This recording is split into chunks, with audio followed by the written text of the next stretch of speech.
But you have a book that just came out. Yes. About the Simpsons. Yes. And this pairs with your podcast, yeah?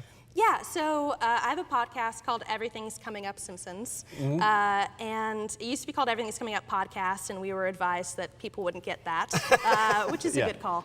But basically, through the podcast, my co-host Julia Prescott and I were asked to write this book. It's from Triumph. They usually do books about like 100 things like Dodgers fans should know or like Star Wars fans should know, and so they were looking for a Simpsons book and thought that we were the right people to write it, which was a huge honor. Yeah. And basically, we had to come up with 100 things, which is like, I could think of like 6 things Simpsons fans should do and call it a day, but we had our work cut out for us. But one of the things which I can start to check off my list is to visit all the Springfields. This is the first Springfield I've ever been to. Yeah. And so I think I'm starting it off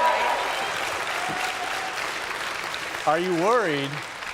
Are you worried that you started with the top Springfield, though?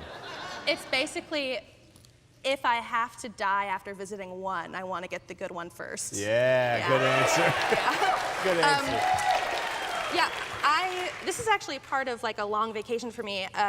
Mad Magazine, while a creative job, is the first like day job I've ever had, and so it's the first time I've ever had like healthcare and also vacation. And so I immediately decided to book a vacation with my boyfriend, and so he and I went to London, Paris, and of course ended here. I love it.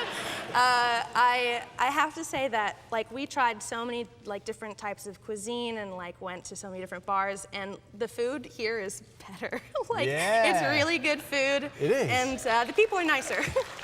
So yeah. Like a lot nicer. So just to rephrase that, you're saying Springfield, Missouri has better food than Paris. I was gonna say it's the Paris of the Midwest. The Paris of the Midwest. Yeah. Well, I think Kansas City might be like the Paris of the Plains or something, so maybe we're just the Paris of southern Missouri. Oh yeah.